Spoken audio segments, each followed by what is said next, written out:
I'm Dr. Vanita Rattan and this channel is dedicated to skincare for skin of colour. So I actually specialise in treating pigmentation for skin of colour. You can actually follow me on Instagram at the Hyperpigmentation Clinic to see our before and afters.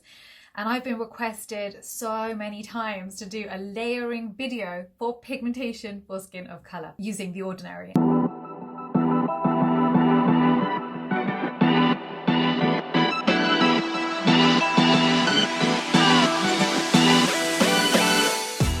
I am a big fan of The Ordinary. I'm a big fan actually of the price point, that it basically democratizes skincare, that everyone can afford £5 for quite a strong cream or serum. I also like the fact that you know what you're getting. So if you've watched my other videos, you will know that I go into investigation mode when it comes to looking at brands and the ingredients that they put in their products, but then also how they market it to you are not necessarily the same thing. However, with The Ordinary, that's actually not the case. They tell you right on the label what the percentage is, and it tells you, usually it's got a very simple formula, which is brilliant. It means it's got no perfume in it, it's got no essential oils in it, it's not got other things that are the enemy for your skin. On the other side, it does have its own set of problems, because with The Ordinary, yes, there are so many different things you can purchase, but some things don't combine well together. Sometimes you don't know how to apply them on top of each other so you get maximum penetration. Some things react with each other and can actually lead to irritation of the skin, which is obviously something that we don't want, especially for skin of colour. So I thought the best thing for me to do was to create 3 skincare videos for you on layering The Ordinary for the most common issues. So the most common issues I would say are hyperpigmentation, anti-aging, and also oily acne prone skin. Those are 3 I get asked about a lot. So I've literally made 3 different videos for you. Now, when you first, so this video is all about hyperpigmentation. So the first thing that we need to know actually is the base of the formula. So there are 5 main categories of bases. So it starts off with water, then anhydrous, suspensions, oils, and emulsions. It's important to know this because they layer differently. So when you choose which product you want to wear, you need to know which base it is. Don't worry, however, I've done the hard work for you and I will tell you the bases for the best products and best ingredients for pigmentation. So they do recommend you start off with the water products, followed by the anhydrous or oil formulations, followed by the emulsions, and then at the end, the suspensions before or after the cream, depending on your skin. Right, so moving on to which ingredients are best. So the best vitamin C I would recommend is magnesium ascorbate phosphate 10%. It's actually the derivative of vitamin C. The reason being is that it doesn't really react with all the other ingredients that I want to use when it comes to pigmentation, especially niacinamide. So I would use magnesium ascorbate phosphate. So what vitamin C does is it's an antioxidant. Basically mops up the free radicals, and free radicals lead to hyperpigmentation. So it's really important that we do that step because we don't want to further the pigmentation and make it worse. It also has brightening effects too, so it does tend to start to reverse pigmentation. The next product I would recommend is your niacinamide. So let me go back one step, sorry. So your magnesium ascorbate phosphate is water-based. So don't forget, water-based products go on first. The next product I'd recommend is niacinamide 10%. So the way niacinamide works is, niacinamide is fantastic. I've actually done a whole video on niacinamide if you're interested. But it does lots of different things. It minimizes pores, it reduces erythema, which means redness. It calms the skin, it reduces sebum production, which means it's good for oily acne prone skin too.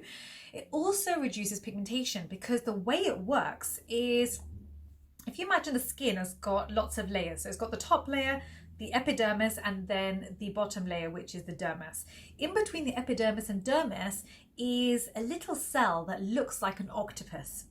This little cell is called a melanocyte. That is the cell that produces melanin, so the pigment that we see on our skin.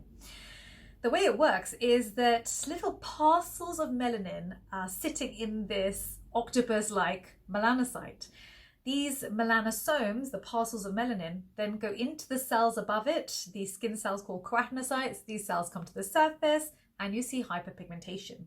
The way niacinamide works is it reduces the transfer of those melanosomes, those little parcels of melanin in the keratinocyte, and stops it going into the cells above it, which means that you see less hyperpigmentation on the skin. So that's the mechanism of action.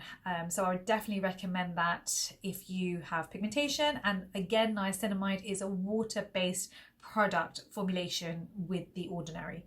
The next product I'd recommend is 2% alpha-arbutin. Alpha-arbutin is fantastic. It's a derivative of hydroquinone, so it's a tyrosinase inhibitor, but without the side effects.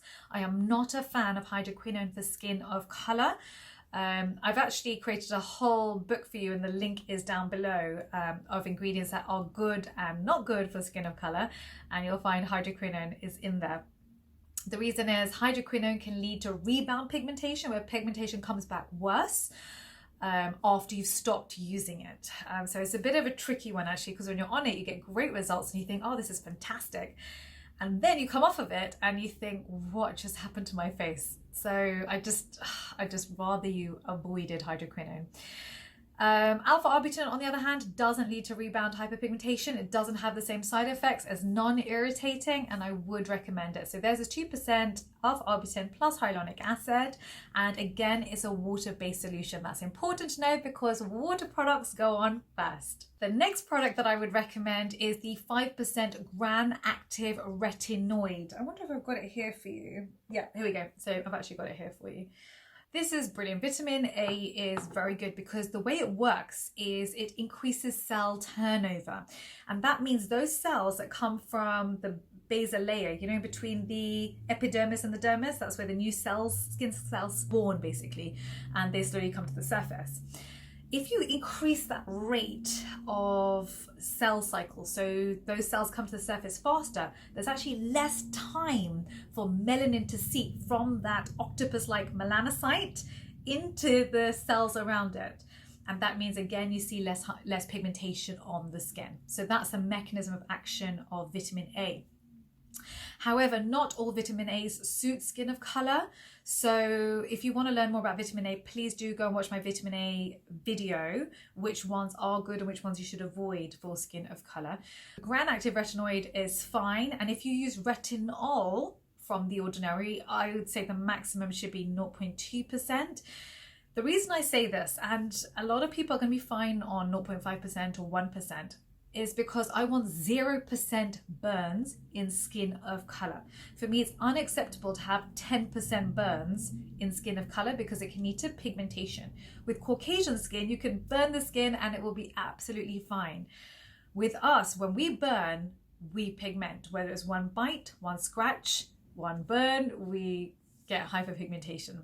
And so I'm always extra cautious when it comes to skin of colour. I do not want you to have any irritation on the skin whatsoever, but I want you to get maximum benefit. And that's really what this channel is all about. So don't forget, retinoid 5% Gran-Active is anhydrous. So it's not water-based, it's anhydrous, which means it goes on top of the water-based products. The next product that I would recommend is azelaic acid. So azelaic acid is a tyrosinase inhibitor.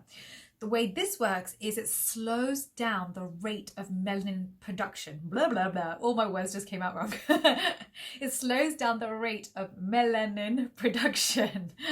And so actually in that octopus-like melanocyte, the cell that produces the pigment melanin, it slows down the rate. So there's less melanin being produced, which means there's less melanin going into the cells above it, which means, again, you see less hyperpigmentation on the surface of the skin. And so, again, it's a fantastic product. And this base actually is a suspension. So it's actually one of the last things that you would put on the skin on top of the Gran-Active Retinoid. And then you would apply your moisturizer on top. Okay, so when you choose your moisturizer, this is a point This is a bit of a weak link actually, because a lot of people make a mistake at this point. People will wear a moisturizer that has other actives in it. You shouldn't do this because, again, you don't want a reaction with the ingredients that are on the skin already. Number one. Number two is you want a moisturizer that has no fragrance in it. Fragrance is the number one cause of contact dermatitis. I'm sure if you've watched enough of my videos, you will know this and it'll be hammered home. It is the single biggest mistake made by the L'Oreals of the world and the other huge skincare companies of the world. The thing with fragrance is, fragrance smells good. So you think when you're putting it on, you feel like you're putting daisies on the skin and you feel sunshine and you feel like you're doing something good for the skin.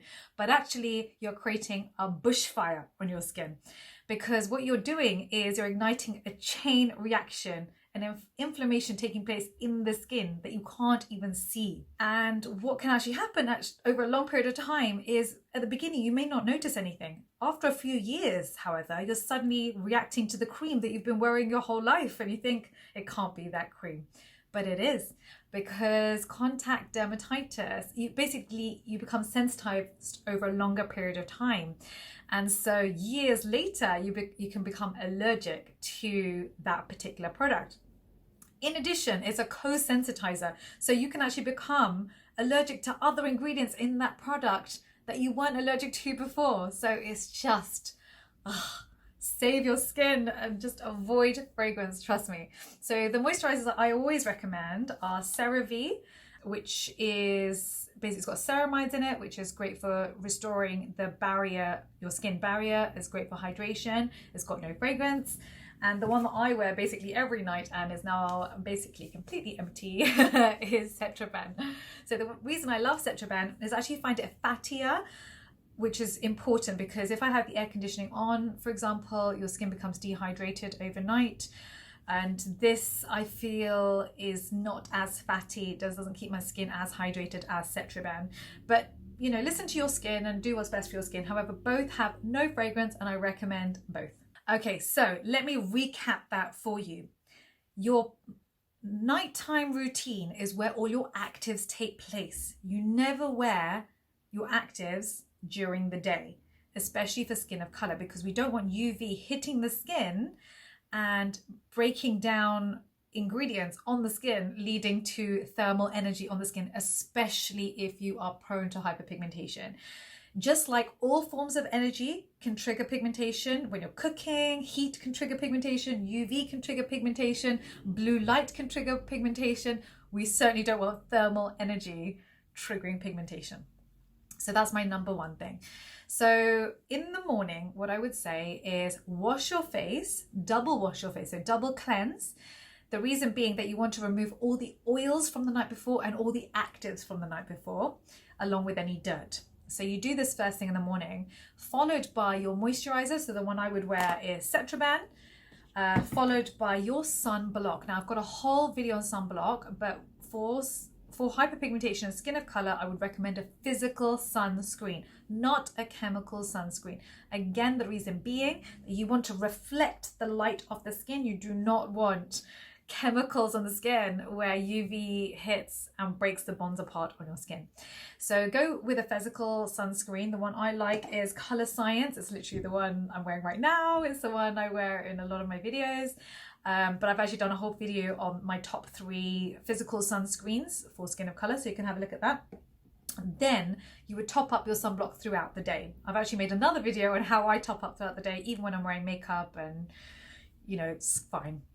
So then at night time, what you do is you again double cleanse, wash your skin. So that can be with a micellar water, for example, followed by something like a foaming wash after that. And then is the time to apply your actives. So you would start off with your 2% alpha arbutin and try and focus on the areas that you have the pigmentation, followed by your 10% niacinamide, followed by your magnesium ascorbate phosphate. So that's your vitamin C. After this, I would then add your retinoid, and I would add this mainly to your pigmentation areas and fine lines. So for me, my fine lines are right here. I think I smile too much and my teeth are too big. So that's where I get my lines, and that's where I make sure I pipette my Grand Active retinoids into. So the next thing after that is apply your azelaic acid solution. So that's suspension, sorry. So that goes on top of the retinoid. And then I would just wait for a little bit. So even if you just wait a few minutes, just to get as much absorption as possible. If you apply a moisturizer straight away, you can't dilute the ingredients on the skin. So I'll just wait a few minutes. However, because you've put hyaluronic acid on the skin, it is important to wear a moisturizer on top. Why, you ask me? Why do I need to wear a moisturizer? Surely I've got enough creams on my face, Dr. Rattan. And yes, you do have a lot of creams on your face, but how does hyaluronic acid work? Hyaluronic acid is like a magnet for water. And if you put this magnet on your skin and then you don't put water on top by using a moisturizer, guess where that water is going to come from? It's going to come from your dermis. You're going to dry out your dermis. Your skin is going to feel drier than when you first started. And that's obviously not where we want to go with this. We want to create a hydrating, healing environment for our skin. So please, please, please make sure you apply your moisturizer on top. Right, so I actually get melasma, and it's one of the reasons I'm actually so passionate about hyperpigmentation. And I really take care of my skin in terms of I apply my sunblock every 2 hours, and I could literally be at a wedding and I would be wearing my Indian sari and I would have a huge hat on and I'd have my Dr. V sunglasses. So let me just show you these. These are actually the world's only anti-melasma sunglasses. And for me, along with 80% of the population who have melasma, it starts here and then it spreads here and then on the upper lip. And we all know how that story goes. So what we need to do is we want to nip it in the bud when it's still here. You want to completely block UV. If you block UV at this point, you're not going to get cell talk. Cell talk is when the cells basically communicate with other cells, other melanocytes on the face and trigger them.